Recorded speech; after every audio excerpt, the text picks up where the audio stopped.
बनेको छ। यसमा पोखरा महानगरपालिका कार्यपालिकाका सदस्य राधिका साई योगी उपसंयोजक हुनुहुन्छ। वडाका सम्पूर्ण वडा अध्यक्षज्यूहरू यस समितिमा सदस्य हुनुहुन्छ। यस्तै कार्यपालिकाका सबै सदस्यज्यूहरू यस समितिको सदस्य हुनुहुन्छ। यस्तै वडामा रहनुभएका केही वडा सदस्यहरू पनि यस समितिको सदस्य हुनुहुन्छ।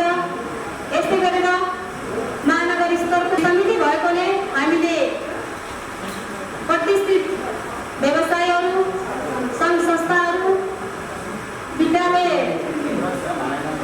पेप्सन एन्ड पेप्सनहरू, हिसान, मिडिया, पत्रकार महासङ्घ, यस्तै सञ्चार मिडियामा काम गर्ने सदस्यज्यूहरू को पनि यसमा सदस्यता रहेको छ। यस्तै गरेर पोखरा महानगरपालिकाका महाशाखा प्रमुख र सम्बन्धित यस विषयमा सम्बन्धित शाखाहरू पनि यस समितिमा सदस्य रहनु भएको छ।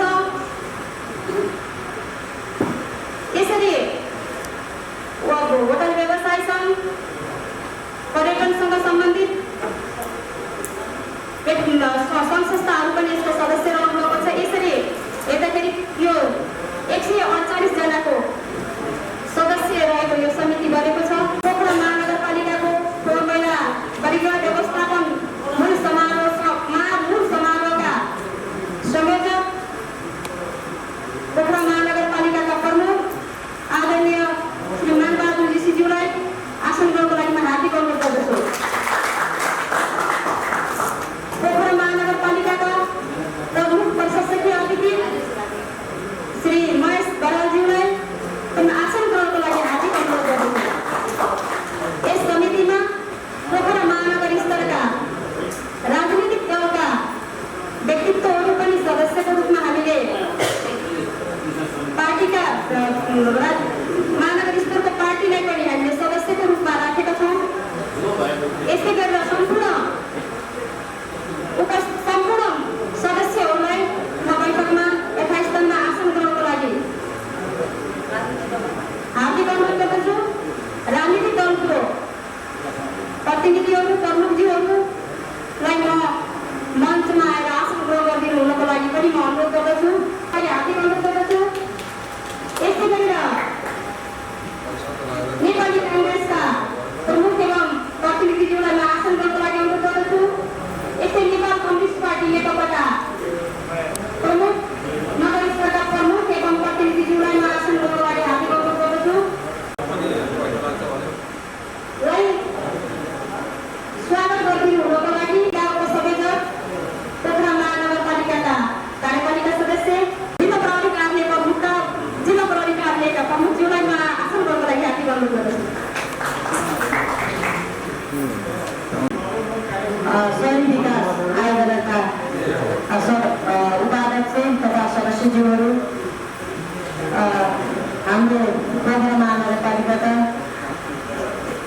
33 वडाका वडाध्यक्षज्यूहरू, कार्यपालिका सदस्यज्यूहरू, वडा सदस्यज्यूहरू, सम्पूर्ण सङ्घ संस्था क्लबका अध्यक्ष पोखरा महानगरपालिकाका प्रमुखज्यूलाई हार्दिक अनुरोध गर्दछु। हामी अहिले प्राकृतिक रूपमा अति सुन्दर, हामीले बनाएको सुन्दर होइन, प्राकृतिक रूपमा अति सुन्दर, विश्वका प्राकृतिक रूपमा 10वटा राम्रा ठाउँहरूमध्ये कोही एउटा पोखरा पनि। यति सुन्दर ठाउँमा बसेका हामी यति सुन्दर व्यक्तित्वहरू, हामी आफैले हाम्रो सहरलाई कुरूप बनाउँदै गइरहेछौँ भन्ने कुरा सबैले महसुस गरेकै होला। महानगरपालिकाको यो महसुस गर्यो र अब हाम्रो यो सहरलाई सफा सुन्दर बनाउनको लागि हामीले निर्वाह गर्नुपर्ने दायित्वको बारेमा अब हामी अभियानका साथ जानुपर्छ भन्ने मान्यताका साथ सबै राजनीतिक पार्टीहरू, सङ्घ संस्थाहरू, विद्यालयदेखि लिएर कोही नछुटौँ, कोही नदोर्यौँ र आफ्नो ठाउँमा आफै लागोस् र त्यसलाई महानगरपालिका पालिकाले व्यवस्थापन गरोस् भन्ने उद्देश्यका साथ एउटा 148 यसमा केही छुटेका पनि हुन सक्छ अझै थप्ने गरेर, किनभने यो महाअभियान हो, अझै थप्न सकिने गरेर हामीले आजभन्दा 9 वर्ष पहिला अगाडि एउटा हाम्रो सामाजिक समितिले एउटा बैठक बसेर यसलाई अभियानको रूपमा लिएर जाउँ भन्ने सोचका साथ एउटा मूल अभियान समिति नै निर्माण गरेर हामी अगाडि बढेका छौँ। र यो अभियानमा हामी सबैलाई यहाँ लाग्ला अब हाम्रो डिसेम्बर अथवा जनवरीतिर क्षेत्रीय अन्तर्राष्ट्रिय विमानस्थल सम्पन्न हुनेछ। ल्यान्डफिल साइटको आयु सकिँदैछ। अब हामीले ल्यान्डफिल साइट फेरि निर्माण गरेर गर्ने जग्गा खोल्न जाँदा नाराबाजी चक्काजाम देखि जुलुसहरू पनि सुरु हुन्छन् भन्ने कुरा पनि हामीलाई थाहा छ। हामीसँग दुईटा मात्रै विकल्प छन्, एउटा बन्द ल्यान्डफिल साइट निर्माण गर्ने वा अहिले भइरहेको फोहोरलाई विभिन्न माध्यमहरूबाट, चाहे त्यो प्राइभेट सेक्टरहरूसँग मिलेर गरेर होस्, चाहे त्यो विभिन्न सङ्घ संस्थाहरूसँग मिलेर होस्, स्वतः महानगरपालिकाले निर्वाह गर्नुपर्ने भूमिका र जिम्मा लिएकाले निर्वाह गर्नुपर्ने भूमिकालाई अब पिटानीका साथ जान पर्ने भएको कारणले नि हामी यसलाई अभियानका साथ अगाडि लान खोजेका हौँ। यस अवसरमा हाम्रा उद्देश्यहरू महानगरभित्र दैनिक रूपमा उत्पादित फोहोर मैलालाई सदुपयोग गर्न मिल्ने गरी व्यवस्थापन गर्ने।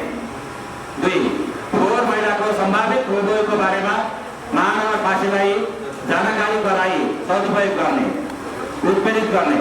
3, घरभित्र उत्पादित हुने विभिन्न प्रकारका फोहोर मैलालाई 3 प्रकारले वर्गीकरण गरी सङ्कलन गर्ने, व्यवस्थापन गर्ने, अभिप्रेरित गर्ने। घर-घरमा उत्पादित मध्ये कोइने फोहोरलाई औषधि खेती वा करेसाबारीमा सदुपयोग गरी जैविक उत्पादन गर्न प्रोत्साहित गर्ने, पुनः प्रयोग हुने प्रकृतिको फोहोरलाई बिक्री गरी आम्दानी गर्न अभिप्रेरित गर्ने र फाल्नै पर्ने फोहोरलाई छुट्टै सङ्कलन गरी महानगरले व्यवस्थापन गरे अनुसार विसर्जन गर्न प्रोत्साहित गर्ने।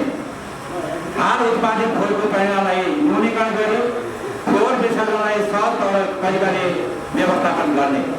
यो उद्देश्यका साथ यो अभियानलाई महानगरपालिकाले अगाडि लिएर जान खोजिरहेको छ र यसमा आम पोखरावासीहरूको सहभागिता बिना यो अभियान पुरा हुँदैन भन्ने लाएर हामीले एउटा यो अभियानका साथ सबैलाई सम्बोधन गरेर लिएर यो चाहिँ विषम परिस्थितिमा पनि यो अभियानलाई लिएर जानुपर्छ र अगाडि बढाउनुपर्छ भनेर हामीले चाहिँ राखेका हौँ। अब हाम्रो अगाडि रिसाइकलिङ, पुनर्प्रयोग हुने अथवा रिसाइकलिङ, मल बनाउने अथवा इनर्जी उत्पादन गर्ने यिनै विकल्पहरूभन्दा हामीसँग अब अर्को विकल्प छैन र फेरि यो अनन्त प्रक्रिया हो। हामी सहरीकरण जति बढ्दै जान्छ फोहोरको उत्पादन पनि त्यति बढ्दै जाने भएको कारणले पनि यो अनन्त प्रक्रियालाई हामी अब कसरी जाँदा उपयुक्त होला भनेर यहाँको हातमा अहिले केही सुझाव प्रश्नहरू पनि आउनेछन्। त्यो बैठक भएको कारणले त्यो प्रश्नहरू यहाँले कति पनि गाह्रो नमानिकन भनेर दिनुभयो भने महानगरपालिकालाई भोलिका दिनमा आफ्ना नीति निर्माण गरी फोहोर व्यवस्थापनमा नीति निर्माण गर्नलाई सजिलो हुन्छ भन्ने हामीले ठानेका छौँ। र अर्को कुरो भनेको अहिले हाम्रो अभियान भनेको फोहोरलाई सेग्रिगेसन गर्ने दिन पनि यसलाई हामीले अन्तर्गतमा अल्टिमेटली फोहोरबाट पनि पैसा पाइन्छ भने अहिले हामीले फोहोर लैदिएबाट पैसा तिरेका छौँ, फोहोर मैला शुल्क भनेर। अब यो फोहोर मैला शुल्क होइन, फोहोर उत्पादन गरे बापत पनि हामीले केही पैसा पाइन्छ भन्ने ठाउँमा कसरी पुर्याउने भन्ने खालको सोचका साथ हामीले अगाडि बढाउन खोजेको लाग्छ। कसरी फोहोरमा पनि पैसा हुन्छ, मैले धेरै ठाउँ भन्ने पनि गरेको छु। म एउटा कुरा भन्छु, एउटा नहाल्नु होला। त्यो एउटा बियरको बोतल हुन्छ 300-400 कति पैसा पर्छ। त्यो बोतल पहिला 2 रुपियाँ पर्थ्यो, पाइन्थ्यो। 100-150 हुँदा 2 रुपियाँमा पाइन्थ्यो। 300-400 हुँदाखेरि 50 पैसा पर्छ। त्यत्रो 400को झोल खाइसकेर पनि त्यो 50 पैसा पाइन्छ भनेपछि जतामा राख्छ, बाटा खाँदै आयो। त्यसले के देखाउँछ भने कम्ती पैसा आउँछ भनेपछि त्यसलाई छुट्याउन सकिन्छ। र हामी अहिले अल्छी भएका छौँ। कन्टेन्ट चाहिँ कोहीले गोलाई एउटा ड्रममै हालेर भने मल उत्पादन गर्यो भने आफ्नो घरमा कन्टेन्ट 2-4वटा गमलामा भने तरकारी बनाउन सकिन्छ, खुर्सानी बनाउन सकिन्छ, गोलबेडा बनाउन सकिन्छ। मल बाहिर खोल्न बाटामा छोडेका पशुले कहाँ छ भनेर खोज्दै हिँड्न त पर्दैन।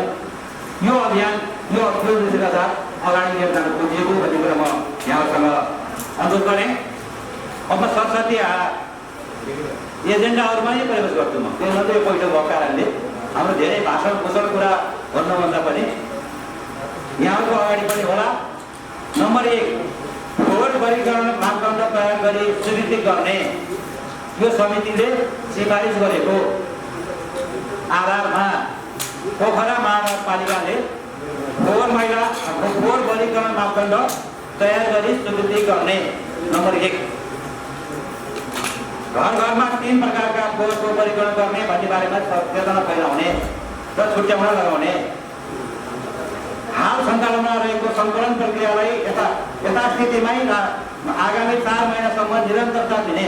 अहिले हामी जसरी उठाएको छौँ त्यसलाई कुनै असर नपर्ने गरेर अब 4 महिनासम्म हामी त्यसरी नै जानेछौँ। 3, 4 महिनाभित्र फोहोर मैलाको व्यवस्थापन, मूल्य लगायतका मापदण्ड निर्माण गरी स्वीकृतिको लागि महानगरमा सिफारिस गर्ने। यो समितिले त्यो काम गर्नेछ। अभियानलाई क्रमशः रूपमा विस्तार गरी सबै वडामा विस्तार गर्ने। वडा अध्यक्षको संयोजकमा प्रत्येक वडामा मूल समिति र सचिवालय समिति गठन गरी फोहोर मैला व्यवस्थापन गर्ने। यति चाडा अभियान अथवा यति चाडा एजेन्डालाई हामीले आज छलफलको विषय बनाएको छौँ र तपाईँहरूको हातमा आएको होला। यहाँ राखेको सहभागिताले मात्रै यो अभियान सफल हुने हुँदा यस अभियानलाई सफलता बनाउन महानगरपालिकालाई के सुझावहरू दिन चाहनु र पहिलो चरणमा अभियान सञ्चालन गर्ने वडाहरू 1 नम्बर, 5 नम्बर, 8, 10, 13, 16, 19, 17, 26 र 27। यसो उपमहानगरपालिकामा स्तरोन्नति 2052 साल महानगरपालिका भएको छ। त्यस्तै महानगरपालिकामा स्तरोन्नति 2073 साल फागुन 27 गते भएको छ। अब अहिले महानगरपालिकाको क्षेत्र विस्तार भएको छ। त्यसैले अहिले 464.24 वर्ग किलोमिटर यसको क्षेत्रफल छ। जनसङ्ख्या यो 68 सालको जनगणना अनुसारको 4,14,141। तर अहिले यहाँ हाम्रो यो वर्ल्ड ब्याङ्कले गरेको सर्वेको हामीले प्राप्त गरेका छौँ यति बेला त्यो अनुसार 6 लाख प्लस छ। अब अवश्य पनि बढिरहेको छ महानगरपालिकाको जनसङ्ख्या, किनभने हामी फेरि अर्को जनगणनाको नजिक छौँ। त्यसै वडा सङ्ख्या अहिले 33 रहेको छ। यो महानगरपालिका हो। यो हामी यो बिचमा यो महानगरपालिकाको यो नक्सालाई हेर्दाखेरि हामी पनि एकदम घना ठाउँमा हामी बसेको देखिन्छ। त्यसपछि केही क्षेत्रहरू बाहिरी क्षेत्रहरू छ भने केही क्षेत्रहरू रुरल एरियाको रूपमा हामीले नक्सामा देख्छौँ। अब कोर सिटीमा कोर क्षेत्रफल कोर एउटा जमिनको हिसाबमा रहेका वडाहरूमा 1, 2, 3, 4, 6, 7, 8, 9, 10, 12, 17, 27 यस्तै आन्तरमा 5, 11, 13, 14, 15, 16, 18, 19, 25 यस्तै रुरल एरिया ओगटेको वडाहरूमा 20, 21, 22, 23, 24, 28, 31, 33 हाम्रो वडाहरू। अब यो खास गरेर महानगरपालिकाको यो सफाइ अभियान कसरी सुरु भयो भन्ने हिसाबमा यहाँले अझ धेरै यसको अनुभव गर्नु भएको छ। तर पनि सानो मैले यहाँ टिकट गरेको छु। 2035-36 सालदेखि चाहिँ नै यहाँ लाखे कुचिकार भनेर केही कर्मचारीहरू नियुक्ति गरेर सहर सफाइको काम सुरु गरेको हामी इतिहास पाउँछौँ। त्यस्तै गरेर यो टिमले व्यवहारिक लास व्यवस्थापनदेखि नाला खोल्ने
योबाट 1 करोड होइन 1 करोडभन्दा बढी लगभग 1.75 लाख रुपियाँ जति यहाँबाट आम्दानी हुन्छ।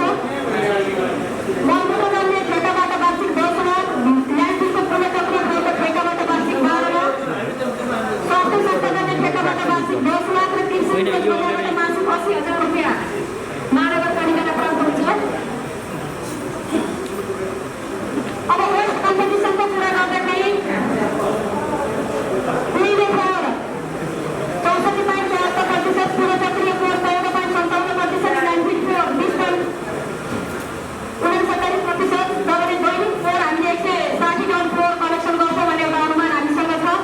र फेरि अहिले चाहिँ वर्ल्ड ब्याङ्कले गरेको रिसेन्ट सर्वेले यस्तो देखाउँछ, फेरि अहिले हामीले एउटा रिपोर्ट प्राप्त गरेका छौँ वर्ल्ड ब्याङ्कबाट। वर्ल्ड ब्याङ्कले गरेको सर्वेले अगाडिको यस्तो पहिलो फोहोरमा 68.61% देखाउँछ भने प्लास्टिक जन्य फोहोर 19.91%, पेपर 4.54, ग्लास 1.29, टेक्सटाइल 2.91, मेटल 1.53 र अन्य गरेर 1.21 देखाउँछ। अब हामीले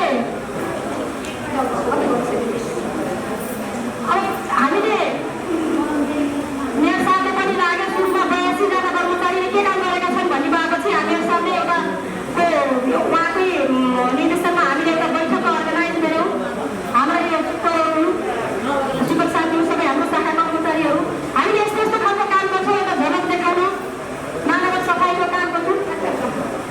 यसरी सफाइको काम छ, यसरी यो आकस्मिक कामहरू अहिले यो कसैले पनि गर्न नसकेका कामहरू सबै सरसफाइ शाखाले गरिरहेको देखिन्छ। यसरी यो यस्ता कामहरू, यसरी चौडाइ व्यवस्थापनको काम, यसरी अब यो मृत्यु व्यवस्थापनहरू काट्ने जस्ता कामहरू, यसरी यो नाला खोल्ने जमिनका ठाउँहरू सबै सरसफाइ गर्ने फ्लोरहरू टिपटप गर्ने यस्ता खालका कामहरू। अहिले रिसेन्ट कुरामा क्वारेन्टाइनको फोहोर व्यवस्थापनमा पनि अब एउटा कोभिडको बेला छ, एउटा रिस्क छ, तापनि अब यो शाखाले ह्यान्डल नगरिकन जिम्मेवारीको हिसाबले काम पनि गरिरहेछौँ। यस्तै हामीले सचेतना बनाउनको लागि एउटा वडासँगको समन्वयमा पनि हामीले धेरै कामहरू गरेका छौँ। यो 1, 2, 5, यो 7, 6, यो 14 को हो, यो 9 को हो, यसरी यो 11 को हो, यसरी यो 10 को हो, यो चाहिँ 16 को हो, यो 29 को हो, यो चाहिँ यति किसिमको खालको यो चाहिँ यो नागरिक समाजले जुन अभियानको रूपमा कार्यक्रम सुरु गरेको छ, नागरिक समाजले गरेको कार्यक्रम हो। यहाँ हाम्रो मुख्यमन्त्रीज्यूले नै फोहोर सोधिरहनु भएको अवस्था छ। यसरी हामी यो कृषि उपज बजारमा पनि हामी गएर यो फोहोर व्यवस्थापनको लागि धेरै कुराहरू राम्रो गरिरहेका छौँ। टोल विकास संस्थाले आमा समूहले पनि पालिका बनाएर आफ्नो टोल आफै सफा गर्ने गरेको पाइन्छ। वित्तीय संस्थाहरूले पनि सोसियल रेस्पोन्सिबिलिटी अन्तर्गत सरसफाइमा भौतिक रूपमा सरसफाइ सामग्रीहरू वितरण गर्ने गरेको हामीले पाएका छौँ। यस्तै कुनै पनि अर्गनाइजेसनहरूले संस्थाको स्थापना दिवसमा सरसफाइलाई कार्यक्रममा समेटी सफाइ कार्य गर्ने गरेको हामीले पाएका छौँ। यस्तै गरेर माइन्स लियो, रोटरी, लेडी जेसिसले पनि आफ्नो वार्षिक कार्यक्रममा यसलाई समेटेको पाइन्छ। सार्वजनिक स्तरमा फोहोर पानी थालेको देखेमा र सार्वजनिक स्तरमा लगेर यो अहिले कुकुरहरूलाई शौच गराउने कुराहरूदेखि लिएर मान्छेले लुटीछिपी गरेका कुराहरूलाई पनि नागरिकहरूले एउटा गुनासोको रूपमा हामीलाई टिपाउने र उहाँहरू आफैले पनि त्यो रोक्ने कामहरू गर्नुभएको छ। यसरी हेर्दाखेरि नागरिक स्तरबाट पनि धेरै कामहरू अगाडि बढेको हामीले पाउँछौँ। यसरी देखिन्छ, अहिले पनि कस्तो देखिन्छ। आज अब यहाँ सबैजनालाई हामीले हामीसँग सम्बन्धित महानगरसँग सम्बन्धित एउटा महानगरभित्र बने प्रतिष्ठित सङ्घ संस्था, एउटा शैक्षिक निकायहरू, अब मन्टेश्वरी लगायत होइन, अनि होटल व्यवसायहरू, बस व्यवसायहरू सबै हाम्रो सदस्य रहनु भएको छ। अब हामीले यस्तो दृश्य देख्ने गरेछौँ। दृश्य कहाँ गएको भने म थोरै बताउँछु यसको लागि। यो चाहिँ यस्तो अवस्था छ। होटल व्यवसाय 3 महिना अगाडिको हुन त लकडाउनको अगाडि पनि यस्तो छैन भनेर हामीले लाग्ला, र यो 3 महिना अगाडिको होटल व्यवसायहरूले राति लिएर सार्वजनिक ठाउँमा यसरी फोहोर फालेर बिहान यसरी फोहोर खुवाउनुपर्ने एउटा बाध्यता पनि छ। त्यसो भएको भएर यो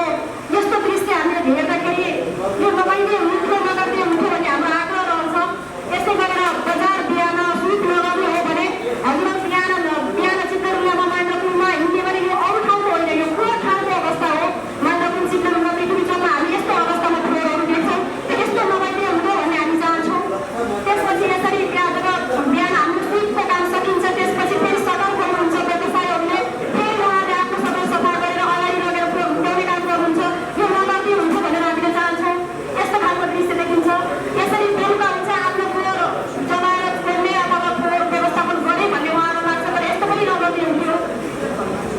यसरी दिउँसभरि खाजा खाने बेलुका चाहिँ सदन बन्द गरेपछि बाहिर राखिदिने प्रचलन छ, यस्तो पनि नभइदिए हुन्थ्यो भन्ने हामीलाई लाग्छ। यसो अर्को दृश्य हो यो, मलाई लाग्छ मन्टेश्वरी पनि हाम्रो सदस्य भएको कारण मैले एउटा कोड गरेको हो। हामी विद्यालयहरू मन्टेश्वरीहरूमा जब चाहिँ यो शुक्रबार हुन्छ, शनिबार हुन्छ, विद्यार्थी नहुने टाइममा उहाँहरूले कम्पाउन्डभित्र यसरी पुगेको हामीले पाउँछौँ अनुगमनका क्रममा। यो चिज नभइदिए हुन्थ्यो पोखरा सफा गर्नलाई भन्ने हामीलाई लाग्छ। यसरी सार्वजनिक ठाउँमा हामी यसरी निर्वाध रूपमा हामीले आफूलाई गर्वसाथ कुरो सोच गराउँछौँ, यस्तो काम पनि नभइदिए हुन्थ्यो भन्ने हामीले अनुरोध गर्छौँ। यसरी चाहिँ घरभित्र हामी पशु पाल्छौँ, यो घरमा निर्माणको दृश्यमा हामीले खिचेको सबै फोटोहरू अनुगमनको क्रममा हामीले भेटेको। यसरी घर जनावर पाल्छौँ, जब मर्छ अनि हामी सडकमा ल्याएर राखिदिन्छौँ। अब अहिले चाहिँ यसरी चाहिँ के छ त भन्दाखेरि नागरिकहरू सचेत पनि हामी भेट्छौँ, उहाँहरू सफा पोखरा पनि चाहनुहुन्छ, फेरि महानगरपालिका पनि चाहन्छ, तर किन हामी भेट्न सकेनौँ यहाँ, किन यस्तो खालको कुराहरू भेटिन्छ भन्ने कुरामा मैले प्रस्तुत गरेको हो। अब अहिले हामीले वर्तमान हिसाबमा फोहोर सङ्कलन ढुवानीको अवस्था कसरी गरेका छौँ त भन्ने कुरा, एउटा डोर टु डोर कलेक्सन छ हाम्रो। हामीसँग साझेदार गर्नुभएका निजी कम्पनीहरूले सेड्युल बनाएर आफ्नो गाडीहरू घरघरमा घरघरै नपुगे पनि टोलमा सेन्टरमा गाडी पुगेर फोहोर व्यवस्थापन भएको छ। डम्पिङ गर्छौँ हामीले, त्यहाँबाट लगेर त्यसै सेग्रिगेसन गर्छौँ, हुन्छ कस्तो ठाउँमा कसरी सेग्रिगेसन गर्छ हामीले त थोरै सेग्रिगेसन भनेका हौ, तर त्यो सेग्रिगेसन अलि राष्ट्र भएको सेग्रिगेसन छ।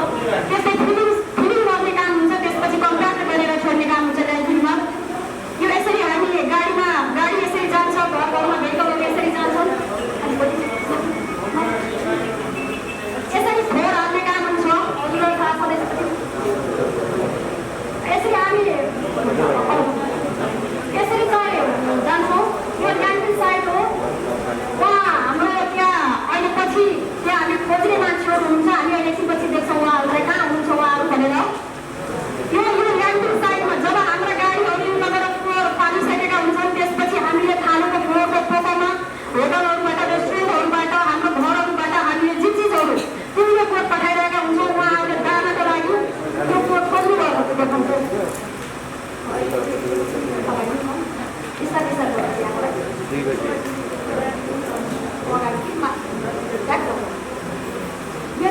यो दृश्य हो। यो चाहिँ के हो भने ल्यान्डफिल साइडमा लगिसकेपछि हामीले फर्स्टमा गर्ने भनेको काम लास्टमा त भएको छ, तर त्यो काम हामी फर्स्टमा चाहेको हो र आज हामीले यो जरुरी भएको हो। लास्टमा यो यति धेरै मान्छेहरू हुनुहुन्छ, अलिक पुँजीमा जस्तै मान्छेहरू, उहाँ यहाँ 100 मान्छे हुनुहुन्छ, उहाँहरू स्लम एरिया यो कुटुम्बासी बस्तीको हुनुहुन्छ, उहाँहरू आफ्नो दैनिक हिसाबमा यो उहाँको सेल्फ भलन्टियर भनौँ न, आफ्नै हिसाबमा आउनुभएको उहाँ कर्मचारी होइन, उहाँहरूले त्यो फोहोर सेग्रिगेसन गर्नुहुन्छ, छुट्याउनुहुन्छ। हामीले होटलबाट सानो टुक्राले मुख खुचेर फालेको टिस्यु पेपर पनि उहाँहरूले छुट्याएर धेरै कागजको भरुन बनाउनुहुन्छ, हामीले पठाएका बोतलहरू छुट्टै राख्नुहुन्छ, हामीले पठाएका अरू सामग्रीहरू छुट्टै राख्नुहुन्छ। त्यसपछि उहाँहरूले त्यहाँ महानगरसँगै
गर्ने बेलाको सूचना थियो।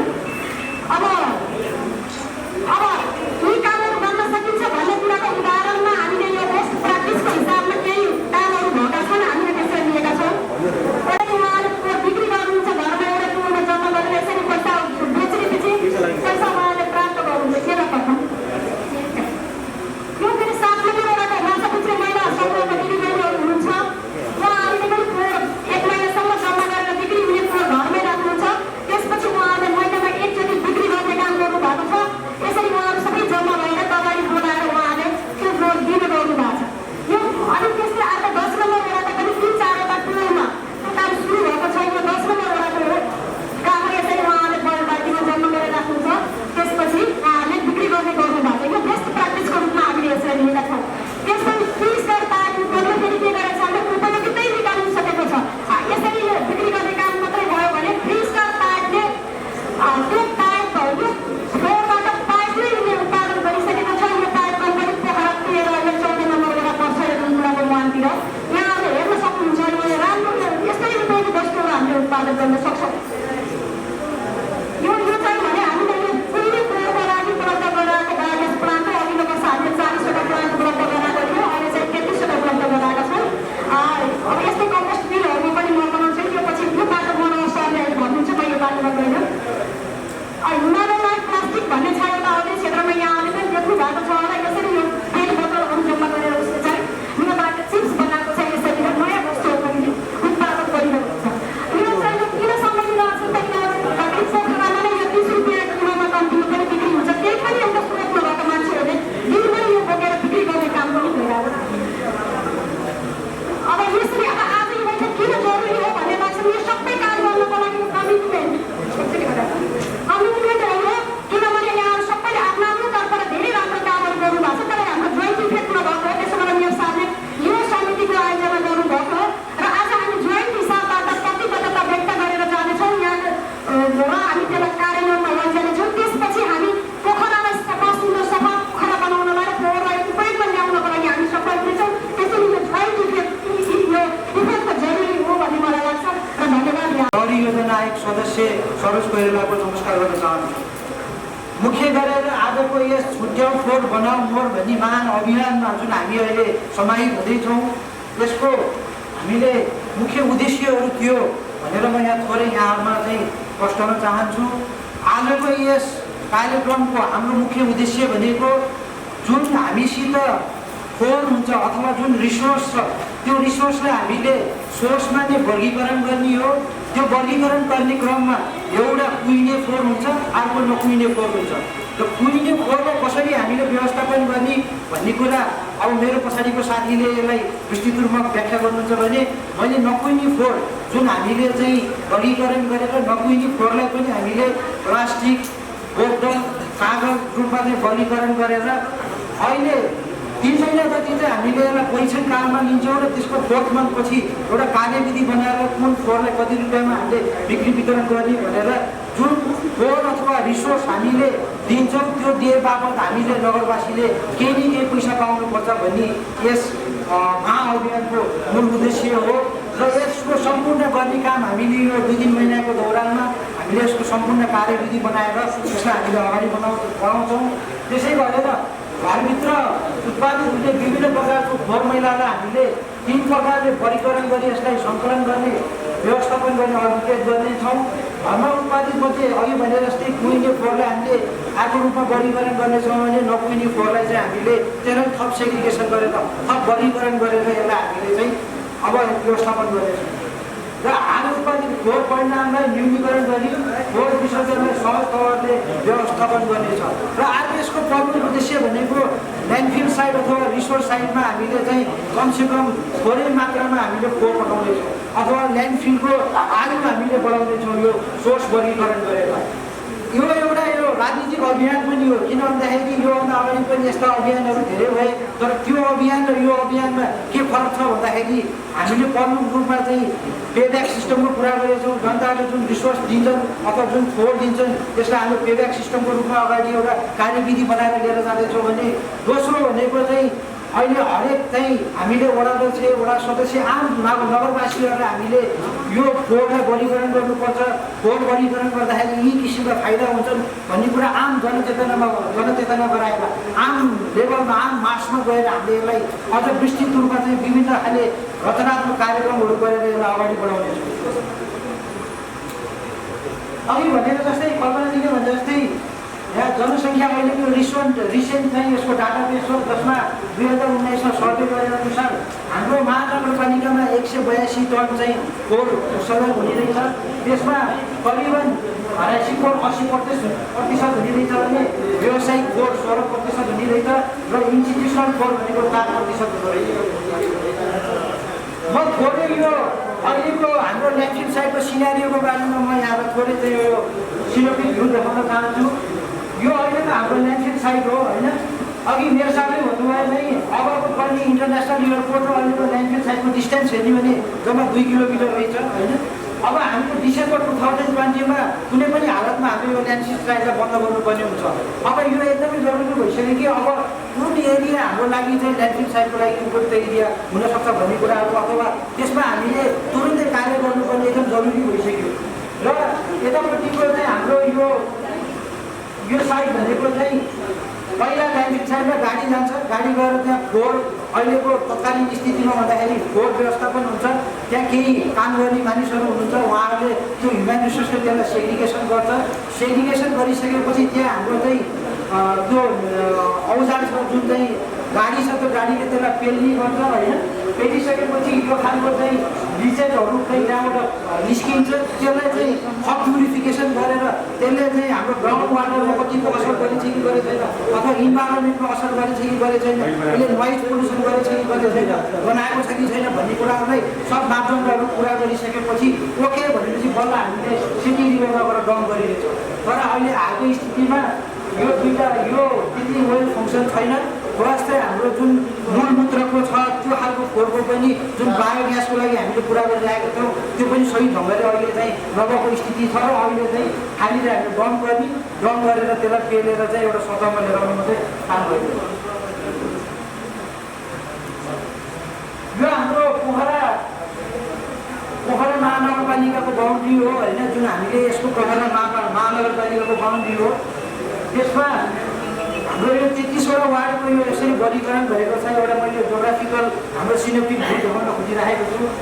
त्यसै गरेर हाम्रो सेटलमेन्ट जुन बस्ती छ, यो बस्तीको चाहिँ डेन्सिटी यसरी बढिरहेको छ होइन। अब मुख्य गरेर कल्पनाजीले भने चाहिँ हामीले चाहिँ पोखरा महानगरपालिकालाई कोर जोन, आउटर जोन र रुरल जोनको रूपमा हामीले वर्गीकरण गरेका छौँ। यो गर्न जरुरी पनि छ, किन भन्दाखेरि कोर एरियामा धेरै मात्रामा फोहोर उत्सर्जन होला अथवा आउटर एरियामा त्योभन्दा कम फोहोर उत्सर्जन होला अथवा रुरल एरियामा कम फोहोर उत्सर्जन हुनेछ भने ती फोहोरलाई कसरी व्यवस्थापन गर्ने भनेर चाहिँ हामीले एउटा डाटाबेस स्टडी भएको रहेछ। जसमा चाहिँ 60जना मानिसमा उहाँहरूले चाहिँ डिफ्रेन्ट चाहिँ व्यापारी मान्छे अनि विभिन्न खालको चाहिँ फोहोर उत्सर्जन गर्ने खालको चाहिँ एउटा स्याम्पलिङ गरेर यो डाटाहरू कलेक्सन गर्नुभएको रहेछ। यसमा हेर्दाखेरि चाहिँ मुख्य गरेर कोर एरियामा हाई इन्कम हुनेहरूले 15जनाले बढी फोहोर उत्सर्जन गर्नुहुन्छ with compare to medium income हुनेले। भनेपछि कोर एरियामा हाई इन्कम हुनेहरूको बढी फोहोर उत्सर्जन हुँदो रहेछ। र समग्र हेर्दाखेरि मिडियम इन्कम हुनेहरूको फोहोर जेनेरेसन चाहिँ यो डाटाले चाहिँ त्यो खालको सो गर्यो। होला त्यो धेरै डिफ्रेन्स छैन, तर यो डाटाले के सो गर्यो भन्दाखेरि मिडियम इन्कम हुनेहरूको चाहिँ बढी फोहोर उत्सर्जन हुने रहेछ भनेर यो सर्वेक्षणले देखाएको छ। र यो भइसकेपछि हामीले अब हाम्रो प्लानिङ गर्दाखेरि त्यो अनुसार हामीले फोकस गर्न अथवा त्यो खालको एक्टिभिटीहरू हामीले गर्न सकिन्छ। जस्तै कोर जोनमा हाम्रो डिफ्रेन्ट म्यानेजमेन्ट प्र्याक्टिस हुनसक्छ, अनि त्योदेखिको आउटर एरियामा डिफ्रेन्ट म्यानेजमेन्ट प्र्याक्टिस हुनसक्छ, त्योदेखि रुरल एरियामा हाम्रो डिफ्रेन्ट म्यानेजमेन्ट प्र्याक्टिस हुनसक्छ। किन भन्दाखेरि फोहोरको उत्सर्जन जति छ हाम्रो म्यानेजमेन्ट प्र्याक्टिस पनि त्यही अनुसार गर्नुपर्ने हुन्छ। कोर एरियामा धेरै प्रोड्युस छ अनि रुरल एरियामा पनि त्यही खालको चाहिँ हामीले एक्टिभिटी गऱ्यो भने हाम्रो कार्यक्रमहरू प्रभावकारी नहुन सक्छ होइन। त्यो पनि यस्तो खालको डाटाहरू एकदमै डिपली एनालाइसिस गरेर हाम्रो कार्यक्रमहरू फोकस गर्दाखेरि हामी चाहिँ पुरा हाम्रो आउटपुटसित हाम्रो रिजल्टसित हामी बढी फोकस हुन सक्छौँ र त्यो रिलेट हुन सक्छ। अब यो अघि भनेको जस्तै कुहिने र नकुहिने फोहोरको जुन वर्गीकरण छ, नकुहिने फोहोरको अघि नै मैले अघिल्लो स्लाइडमा भने चाहिँ यसको चाहिँ हामीले सेग्रिगेसन गरिन्छ। सेग्रिगेसन गरिसकेपछि केही समयपछि हामी पेब्याक सिस्टममा गइन्छ होइन। त्यसको विविध कार्यविधिहरू बनाएर हामी समग्र स्टेक होल्डरहरूसित त्यो छलफल गरेर कसरी अगाडि बढ्न सक्छौँ भन्ने सबैलाई मान्ने भन्ने विन विन सिचुएसनको हामीले त्यो खालको चाहिँ कार्यविधि बनाएर हामी अगाडि बढ्छौँ। अब यहाँ मैले थोरै एउटा चाहिँ यो हाम्रो डाटाले के सो गर्छ, हाम्रो स्टडीले गर्दाखेरि के खालको सो गर्छ भनेर यो एउटा म्याप प्रस्तुत गरेर पाइरहेको छु। यसमा हामीले चाहिँ ओभरअल महानगरपालिकाको कुइली फोहोरको व्यवस्थापनको बाटो कृषि खेतीसँग जोडिएको कुरा कसरी व्यवस्थापन गर्न सक्छ भन्ने विषयमा कृषि महाशाखाका प्रमुख पोखरा महानगरपालिकाको कृषि महाशाखाका प्रमुख मनोहर कलेरियासँग म उपस्थित मान्नुभयो।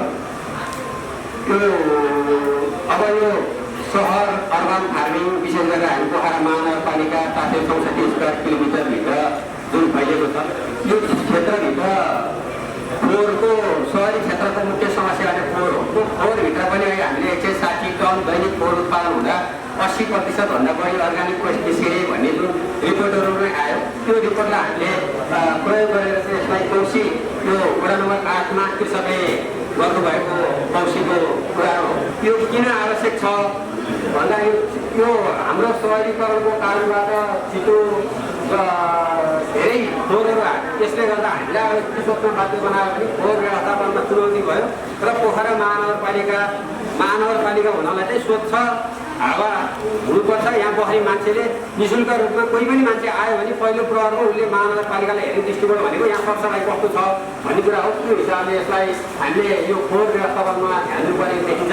अहिलेका कुरा नै हो। यो वास्तवमा स्टडी भएको रहेछ 2012मा चाहिँ 58 पालिकाको स्टडी हुँदाखेरि औसत दैनिक घरायसी फोहोर 170 ग्राम निस्किने अनि ठुलो पैसा होटलहरूमा धेरै निस्किने र सामान्य घरमा थोरै निस्किने कुरा देखिन्छ। सहरी फोहोर उत्सर्जनमा घरायसी फोहोरको 50 देखि 75% योगदान चाहिँ घरायसी फोहोरको मात्रै भएको देखिन्छ।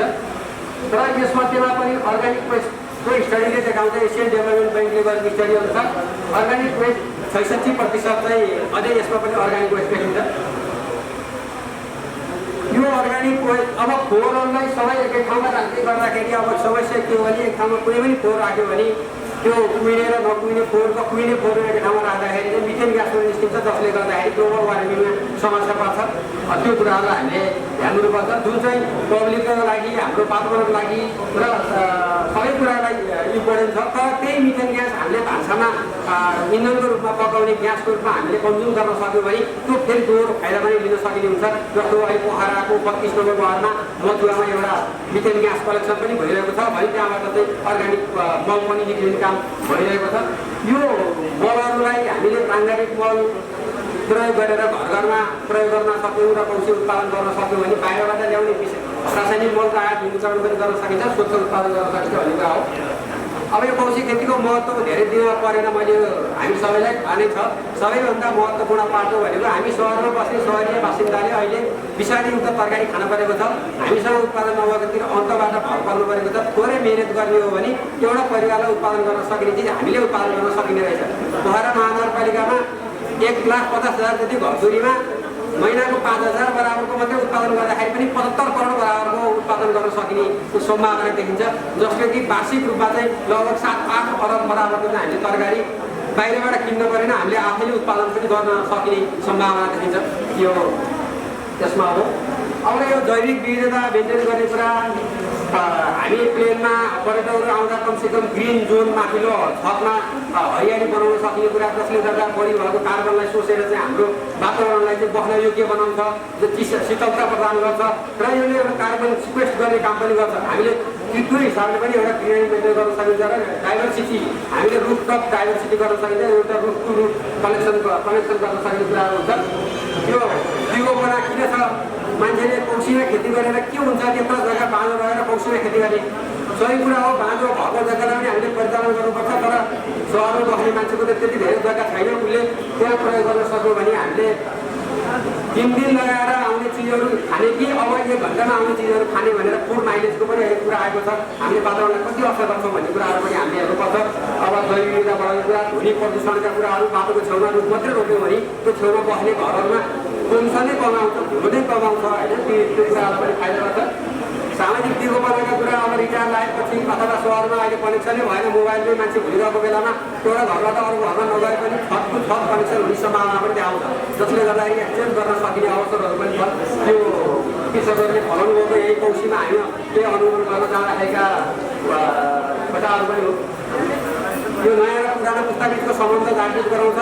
अहिले जति पनि प्रक्रिया भयो कहाँ फल्छ भन्ने कुरा मोबाइलले हेरेर मात्रै थाहा हुने, तर एउटै विद्यार्थीले बिउ रोपेर उसले फिल गर्न सक्छ कि कसरी उत्पादन हुँदो रहेछ, कति समय लाग्ने रहेछ भन्ने कुरा फिल गर्न सकिने। र पुरानो पुस्ता हामीभन्दा पहिलाको पुस्ताहरूको कृषि नगरेको पुस्ता नेपालमा छँदै छैन। अबको हामीभन्दा पछिल्लो पुस्ताले कृषि नगर्न सक्ला। त्यो पुरानो पुस्ता र नयाँ पुस्ताको बिचमा कनेक्सन गराउनको लागि पनि एउटा कौशी खेती चाहिँ एउटा महत्त्वपूर्ण पाटोको रूपमा लाउन सक्छ भन्ने कुरा हो। अब यसलाई विषय ध्यान दिनुपर्ने। जस्तो हरेक कागतीको अभियान पनि सञ्चालन गरेका छौँ। एउटा घरमा एउटा कागती लगाउन सक्यौँ भने 1200 कागती उत्पादन हुन्छ। त्यो कागती स्वास्थ्यको हिसाबले धेरै फाइदा छ, अनि मल पनि यसले धेरै खपत गर्छ। सधैँ हरियाली हुने चिजहरूले धेरै चिजहरूलाई पनि हामीलाई वातावरणलाई पनि राम्रो दिन्छ होइन, अब आर्थिक हिसाबले पनि राम्रो हुन्छ। त्यो वडा नम्बर 8 केही अभियानका प्रकारमा कम्पोस्ट मल भनेको हामीले नाक थुनेर फालेको फोहोरलाई हातले समातेर हातमा लिन सक्ने बनायो भने त्यो यो कम्पोस्ट मल। कम्पोस्ट मल भनेको हातमा छुन सकिएन भने त्यो कम्पोस्ट मल हुँदैन। यो कुरालाई हामीले ध्यान दिनुपर्छ। वास्तवमा कम्पोस्ट मल भनेको यो धाबालका टुक्रा, खेलाएका खानेकुरा, सुकेका पातहरूलाई सबैलाई मिलाएर जैविक प्रक्रियाद्वारा सूक्ष्म जीवाणुबाट विसर्जन गराएर बनाउने फाइनल प्रोडक्ट त्यसरी हातमा लिँदाखेरि माटो जस्तो गन्ध आउने, कुनै पनि गन्ध नआउने चिज बनायो भने बल्ल कम्पोस्ट बन्छ, जुन हामीले घरमा पनि राख्छ, जो भान्सासम्म पनि राख्न सक्ने चिज बनाउनु पर्ने हुन्छ। यो चाहिँ कम्पोस्टको कुरा हो। त्यसलाई के चाहिन्छ भन्ने कुरा मैले एउटा पोस्टर पनि बनाएको छु, गेटमा राखेको छ, तपाईँले लिएर जानु होला, त्यसमा हेर्न सक्नुहुन्छ।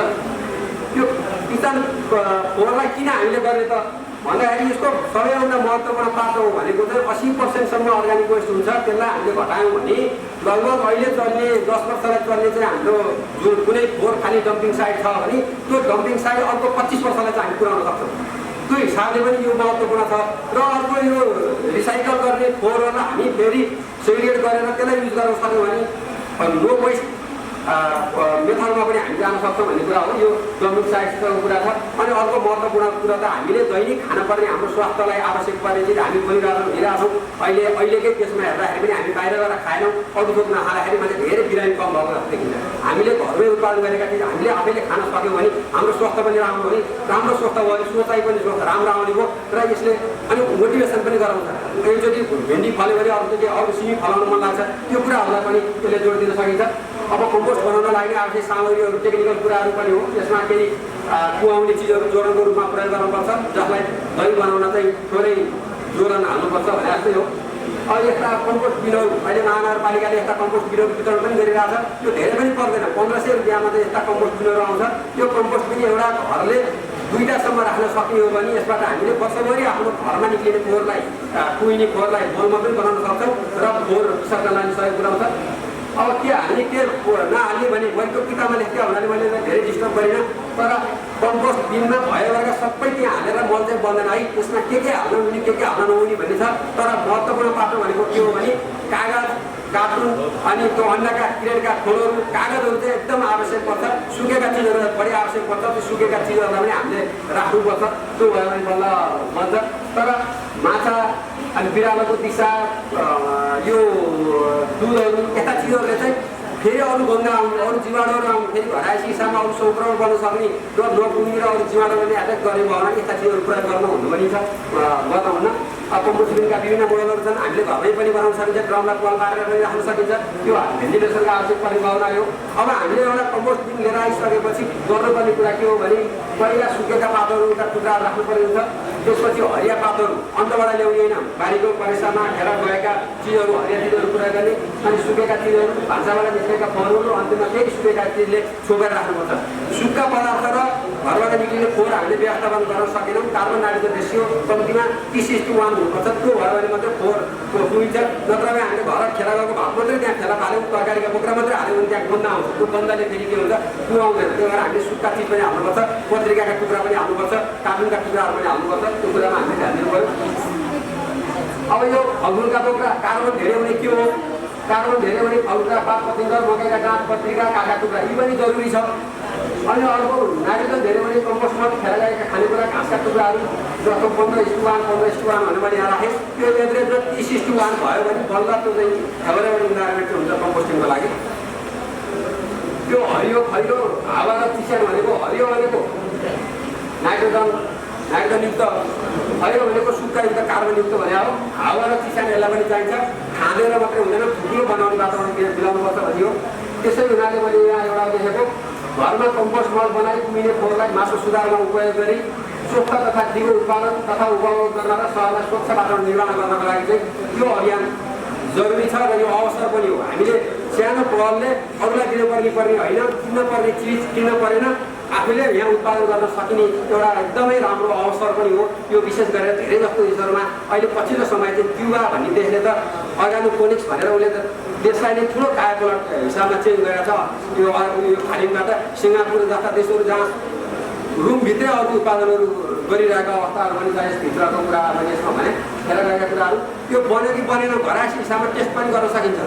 यो गन्ध नआउने हुनुपर्छ, भाँडोभरि हालेको छ भने 3 भागको 1 भागसम्म भयो भने कम्पोस्ट मल तयार भएको भन्ने बुझिन्छ। तर त्यो ब्यागमा राखेर घरमा हेर्न सकिन्छ। यदि त्यो गन्ध आएन भने त्यो तयार भयो भन्न पऱ्यो र त्यो मलमा कुनै एउटा सिमीको बिउ अथवा मकै बिउ खसाल्दाखेरि बिउ उम्रियो कि उम्रेन हेर्नुपर्छ। उम्रियो भने त्यो तयार भयो, उम्रेन भने केही केमिकलहरू हामीले हाल्यौँ कि औषधि हाल्यौँ कि अथवा अरू चिज हाल्यौँ भने त्यो मल छ तर नउम्रिने चिज छ भने त्यो अर्थ भएन भन्ने कुरालाई हामीले यसमा ध्यान दिनुपर्छ। अब केही गन्धहरू केही समस्या अन्तिम फ्लाइट हो, यो केही गन्ध पनि आउँछ। गन्ध आउनु भनेको चाहिँ सुक्खा पदार्थको मात्रा नपुगेर पनि हो। त्यो कुरामा हामीले ध्यान दिनुपर्छ। कहिलेकाहीँ चलाउने हुनु पऱ्यो, कहिलेकाहीँ हावाको लागि सुक्खा पदार्थको मात्रा पनि प्रयोग गर्नुपर्छ। जनता समाजवादी पार्टी, राष्ट्रिय जनमोर्चा, राप्रपा, नेपाली काङ्ग्रेस र नेकपा 5वटा पार्टीलाई हामीले सदस्यको रूपमा राखेका थियौँ। हामीले 2टा पार्टीको उपस्थिति भएको कुरा हामीले खोज्यौँ, तर चाहिँ अझै कोही बाँकी रहनु भएको पार्टीबाट उपस्थिति हुनुभएको छ भने प्रमुख अथवा प्रतिनिधिज्यूलाई यहाँ मञ्चमा आएर आसन गर्नको लागि म पुनः अनुरोध गर्दछु। लगायत नगरपालिकाको कार्यपालिकाका सदस्यज्यूहरू र आजको कार्यक्रममा उपस्थित सम्पूर्ण महानुभावहरू, यहाँहरू सबैलाई मेरो तर्फबाट हार्दिक नमस्कार गर्न चाहन्छु। हामीले प्रयोगको सेग्रिगेसनको सन्दर्भमा एउटा पाइलट प्रोजेक्ट आज यसको अवधारणाको बारेमा छलफल गर्दैछौँ। यहाँले बुझिसक्नु भएको छ यो कार्यक्रम नगरपालिकाको सबै वडामा युनिभर्सल कभरेज भएर जाने होइन कि हामीले केही वडाहरू छनौट गरेका छौँ र त्यो छनौट भएका वडाहरूमा यो कार्यक्रम लागु हुन्छ।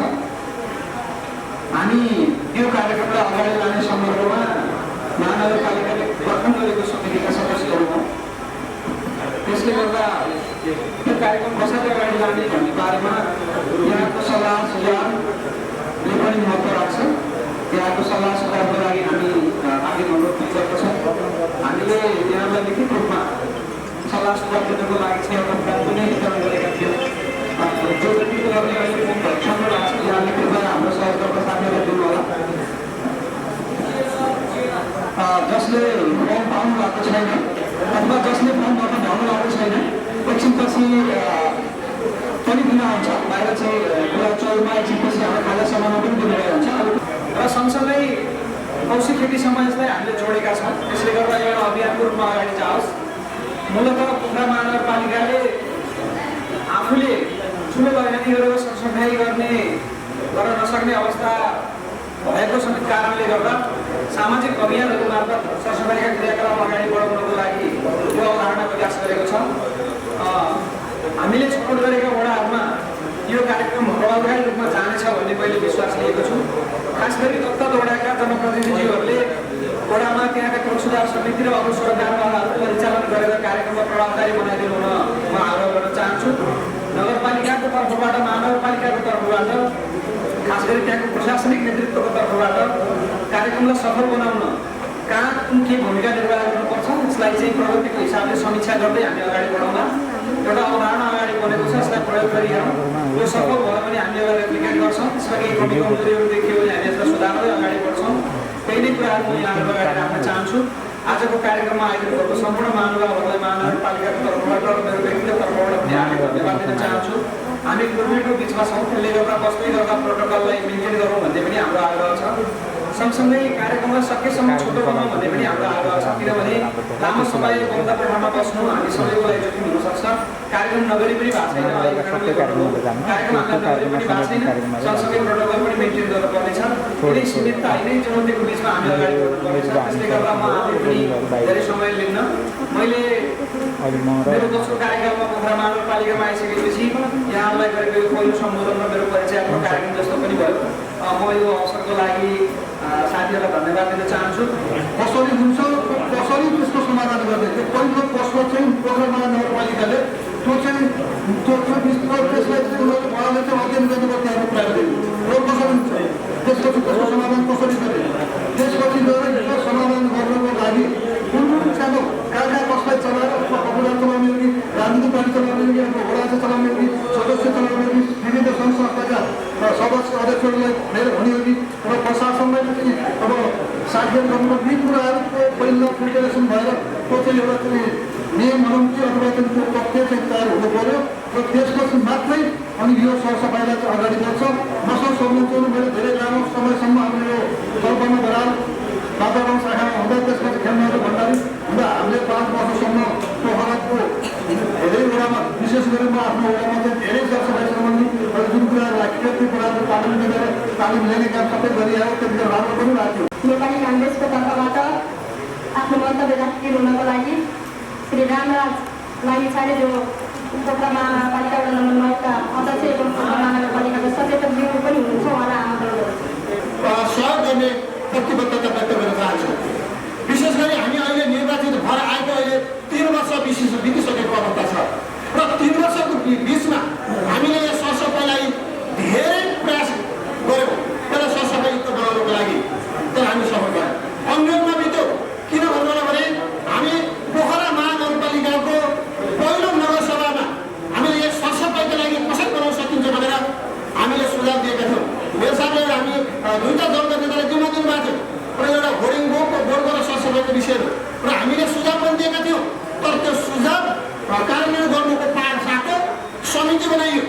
13 अध्यक्षको अध्यक्षतामा समिति बनाइयो, तर मलाई चाहिँ त्यसले कार्यान्वयन हुन सकेन, काम भएन। जसको कारणले गर्दा धेरै समयमा टेन्डरको विषय पनि आयो। यो महानगरपालिका सरसफाइ गर्नको लागि टेन्डरमा आउनुपर्छ भनेर पनि आयो, तर त्यो पनि कार्यान्वयन भएन। र अहिले बित्दै गर्दा म आज पनि यहाँ अहिले हाम्रो प्रमुखजीको संयोजकत्वमा समिति बन्यो अरे भनेको छु मैले, मलाई पनि आधिकारिक रूपमा जानकारी छैन। र यसो अन्यका बिच सबै कार्यपालिका बैठकमै प्रस्तुत नगरिकन यसरी चाहिँ समिति बनेको रहेछ र यस समिति मार्फत अहिले कार्यक्रम पनि भएको छ। त्यसैले म आदरणीय प्रमुखजीलाई मेरो अनुरोध के हो भने हामी यो महानगरपालिकालाई राम्रो बनाउने सवालमा, सरसफाइयुक्त बनाउने सवालमा हामी हरदम हर कदम तपाईँलाई साथ दिन तयार छौँ। तर यसरी अन्यताका बिच लुकाएर यसरी कार्यक्रम गर्नु अथवा समिति बनाउनु जरुरी छैन। त्यो भएको कारणले गर्दा हामी पारदर्शी तरिकाले यो महानगरपालिका कसरी सफा सुन्दर बनाउन सकिन्छ यो विषयमा हामी हर क्षण हामी तल्लिन्छौँ। र यदि नेपाली काङ्ग्रेस काशीको तर्फबाट भन्नुहोस् अथवा मेरो दलको नेताको तर्फबाट भन्नुहोस् अथवा मेरो 9 नम्बर वडाको तर्फबाट भन्नुहोस्, हामी हरदम तपाईँ साथ दिन तयार छौँ। श्री कृष्ण थापाज्यूलाई आफ्नो प्रतिबद्धता मन्तव्यको लागि पार्टीको प्रतिबद्धता मन्तव्यको लागि हार्दिक अनुरोध गर्दछु। पहिलो कुरा त मलाई के लाग्छ भने यहाँहरू महानगरपालिकाले यो कार्यक्रम आयोजना गरेको चाहिँ छ। अब स्वाभाविक हामी मल्टी पार्टी डेमोक्रेसीमा जाँदा, बहुदलीय व्यवस्थामा जाँदा हामी विभिन्न पार्टीहरू नै यसमा संलग्न चाहिँ छौँ र यो व्यवस्था हामीले चाहेको हो, हामीले ल्याएको हो, हामी सबैले यो संविधान बनाएको हो। तसर्थ मलाई के लाग्छ भने त्यसमा हामी सबै जवाबदेही हुनुपर्छ।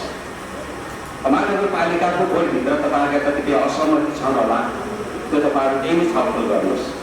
तर यहाँ साथीहरू पाहुनाहरू बोलाइसकेपछि त्यो तपाईँ विभागलाई यहाँ सबै देखाइरहनुपर्छ जस्तो मलाई लाग्दैन र एउटा जिम्मेवार आर्थिक हैसियतले त्यो सबैले महसुस गर्दा राम्रो हुन्छ जस्तो लाग्छ।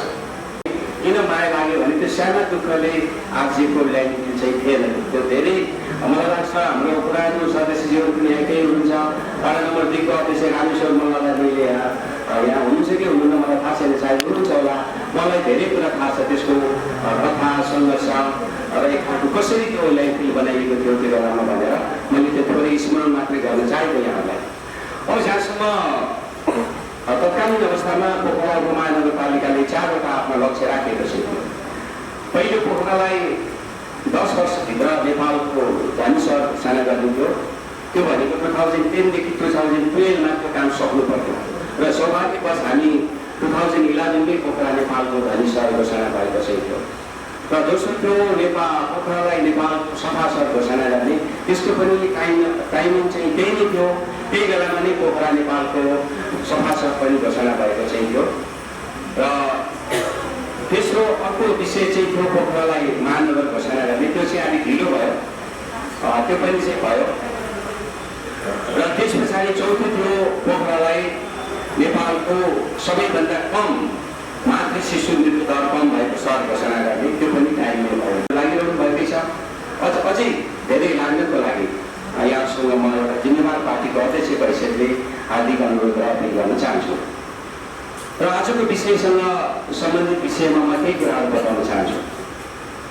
तत्कालीन हाम्रो पार्टी, अब त्यो बेलामा हामी एउटै पार्टी भएर चुनाव गर्ने सौभाग्य हामीलाई मिलेन। तत्कालीन एमाले मात्रै स्थानीय तहको चुनाव लड्यो, अरूसँग प्रतिस्पर्धा गर्यो। र त्यो बेलाको घोषणापत्र विशेष गरेर तत्कालीन चुनावमा कम्युनिस्ट पार्टीको तर्फबाट, एमालेको तर्फबाट तत्कालीन अवस्थाको कुरा गर्दैछु मैले, अहिलेको कुरा गरेका छैन। अहिले त हाम्रो पार्टी एकीकरण भएर नेपाल कम्युनिस्ट पार्टी नेकपा बनेको चाहिँ छ। त्यो बेलामा चुनाव लड्ने सबै जनप्रतिनिधिहरूको म ध्यान आकर्षण गराउन चाहन्छु। त्यो बेलाको हाम्रो घोषणापत्रको पेज नम्बर 9 मा त्यो घोषणापत्र यहाँले हर हमेसा पढिरहन जरुरी छ। पेज नम्बर 9 मा हाम्रो अभिभारा स्वच्छ सुन्दर पोखराको चाहिँ अभियानलाई निरन्तरता दिँदै, सुन्दर पोखरा कार्यक्रमको निरन्तरता दिँदै फोहोर व्यवस्थापनबाट भएको सहरको पहिचान दिइनेछ भनेर हामीले त्यहाँ लेखेका छौँ। र त्यसको साथसाथै फोहोर सङ्कलन गरी ऊर्जा निर्माण सामग्री कम्पोस्ट मल उत्पादन गरिने चाहिँ छ भनेर पनि त्यहाँ लेखिएको छ। त्यस्तै गरेर कोही पेज नम्बर 10 मा एक घर एक रूपको नीतिको निरन्तरता दिँदै यसलाई लागू गरिनेछ, जसले पोखराको सुन्दरताको लागि थप योगदान दिनेछ भनेर लेखेको छ। त्यहाँ धेरै कुराहरू चाहिँ छन्। विशेष गरेर वातावरणसँग सम्बन्धित शीर्षकमा घोषणापत्रमा हामीले जे प्रतिबद्धता व्यक्त गरेका छौँ, अब निर्वाचित जनप्रतिनिधिको दायित्व भनेको आफ्नो कार्यकालभरिमा त्यो कामहरू गर्ने। अब स्वाभाविक एक खालको डेमोक्रेसीको रमाइलो पक्ष भनेको जुनसुकै पार्टीले राम्रो काम गरे पनि त्यसलाई अरू पार्टीले पनि अवलम्बन गर्ने हो। तसर्थ मलाई लाग्छ त्यो घोषणापत्रको कुरा स्वाभाविक सत्तारूढ पार्टीका नेताहरू, उपनेताज्यू, अध्यक्षज्यूहरू, सदस्यज्यूहरूले मात्रै पढ्नुपर्छ मैले भने होइन, त्यसलाई अरू साथीहरूले पनि पढ्दा त्यति नराम्रो हुँदैन होला। तसर्थ विशेषतः जुन घोषणापत्र जारी गरेर जनताको अगाडि प्रतिबद्धता व्यक्त गरेर तपाईँहरूले चुनाव जित्नु भएको छ, त्यसलाई राम्रोसँग अध्ययन गरेर त्यसलाई कार्यान्वयन गर्नुभयो भने तपाईँहरूले चाहे जस्तै आजको विषयले हामीलाई जे कुराहरू माग गरेको छ त्यो विषयको सम्बोधन हुनेछ भन्ने म यहाँहरूलाई हार्दिक अनुरोध र अपिल गर्न चाहन्छु। अब आजको बैठकको निष्कर्षसहित आफ्ना भावनाहरू राखेर यो बैठकलाई समापन गरिदिनु हुनका लागि म यो मूल समारोह समितिका अध्यक्ष संयोजक, आजको यस कार्यक्रमका अध्यक्ष, पोखरा महानगरपालिकाका मेयर आदरणीय माधवज्यूलाई हार्दिक अनुरोध गर्दै बिदा चाहन्छु। धन्यवाद। वर्गीकरण मापदण्ड तयार गरी स्वीकृत गर्ने, घर घरमा 3 प्रकारका फोहोरको वर्गीकरण गर्ने। नम्बर 2, हाल सञ्चालनमा रहेका सङ्कलन प्रक्रियालाई यथास्थितिमा नै आगामी 4 महिनासम्म निरन्तरता दिने। नम्बर 4 महिनाभित्र नम्बर 3 4 महिनाभित्रमा फोहोर मैलाको व्यवस्थापन मूल्य लगायतका मापदण्ड निर्माण गरी स्वीकृतिको लागि महानगरमा सिफारिस गर्ने। अभियानलाई क्रमशः रूपमा विस्तार गरी सबै वडामा विस्तार गर्ने। वडा अध्यक्षको संयोजकमा प्रत्येक वडामा मूल समिति र सचिवालय समितिको गठन गरी फोहोर मैला व्यवस्थापन गर्ने। यी 4वटा एजेन्डा मलाई लाग्छ पारित गरिदिनु एउटामा यहाँसँग हार्दिक अनुरोध गर्छ बनाऊ अनि सबै खालका जिल्लाहरूका सबै मान्छेलाई प्रतिनिधित्व गर्न सजिलो हुन्छ भनेर बनाएको हाम्रो सिन्धेरी दामको अब लगाएको उहाँ त्यो समितिको संयोजक उहाँले म त्यति मात्रै भने अब धेरै कुरै होइन। अब मैले मात्र के भन्दा यहाँ त्यो 2 जनाका कुरा आयो हामी कहाँ यहाँ महिनामा करोडौँको तरकारी बाहिरबाट ल्याउने गरी करोडौँ लखाउँ त होइन करोडौँको हो वर्षमा त अरबौँको आउँछ। हामी 2 लाख घरधुरीमा कम्तीमा महिनाको 1000 मात्रै तरकारी फलाएर आफूलाई प्रयोग गरौँ भने कम्तीमा 24 करोड रुपियाँ बचत हुँदो रहेछ। त्यो दिशातिर किन नलाने भन्न खोजेको मात्रै हो त्यहाँदेखि। अनि त्यस्तै अहिले यो फोहोर अहिले लगभग 200 टन पोखरा महानगरपालिकामा फोहोर उत्पादन हुँदो रहेछ। त्यो 200 टनमा 100 टन सड्ने खालको हुँदो रहेछ। त्यो ल्यान्डफिल साइडमा पुरै राख्नु नपर्ने रहेछ। अनि त्यस पहाडीहरू पुनः पहिला हुने हो त्यसलाई न्यूनीकरण गर्दै त्यसलाई व्यवस्थित गर्न खोजिएको यो अभियान पनि भएको। अर्को होइन यहाँ आयो प्लास्टिक हामीले निर्वाचित भएर आइसकेपछि खुला गरेर होइन प्लास्टिक प्रतिबन्धै छ तर प्लास्टिकलाई नियन्त्रण गर्ने काममा पढाइका साथ गएको छैन जानुपर्छ तर विकल्पसहित जानुपर्छ। त्यसलाई पुनर्व्यवस्थापन कसरी गर्ने भनेर महानगरपालिकाले खोजिरहेको छ। त्यसको कारणले यी सबै कुराहरूलाई हेर्दाखेरि यो अभियान हामीले चाहिँ जिरो लगानीमा नागरिकहरूलाई नै प्रेरित गरेर किन भन्दा विभिन्न खालका के पानी निकाल्ने अऱ्यौँ तालिम निकाल्ने अऱ्यौँ अनुत्पादक भयो भन्ने हाम्रो निष्कर्ष हो। अब स्वतःस्फूर्त ढङ्गले नागरिकहरूलाई जागरुक बनाएर यो अभियानमा संलग्न गर्न सकियो भने यसको थाहै र दिगो हुन्छ र यो राजनीतिक अभियान पनि हुँदैन। अब राजनीतिक पार्टीहरूले प्रतिबद्धता जाहेर गराउनको कारण मात्र के भन्दाखेरि तपाईँहरूका भोटरहरू कम्तीमा स्वच्छ र सभा रहन् सभा सहर बनाउनको लागि क्रियाशील रहनु भनेर प्रतिबद्धता जाहेर गर्न लागेकोले भन्दा यो महानगरपालिकाको अभियानका साथ जान खोजेको यो पनि भयो। तिमीहरू कहाँ आएका हो भन्दा हामी त्यहाँ आएका हौँ।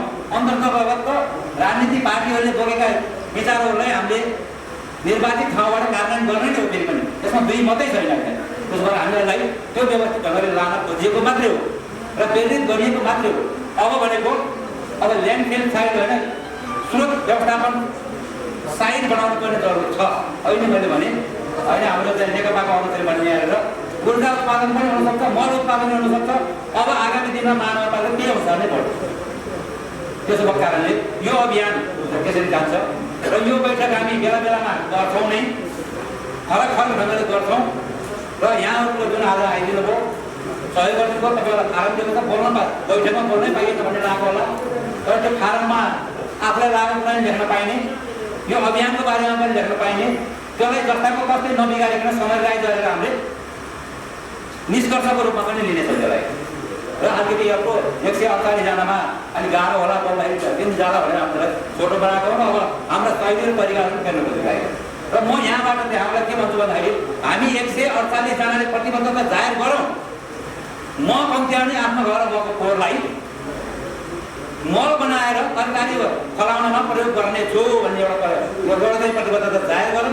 यदि यो हो भने अन्तालाई अर्को भनेको हामी अहिले 172 जना निर्वाचित जनप्रतिनिधि छौँ।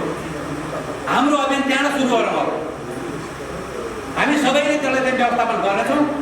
फोहोर कम्तीमा पनि सड्ने फोहोरलाई मल बनाएर प्रयोग गर्नेछौँ भन्ने कुरा प्रतिबद्धता जाहेर गरौँ। यो पनि अर्को चाहिँ महत्त्वपूर्ण काम हुनेछ भन्ने एउटा ठाडा गरे।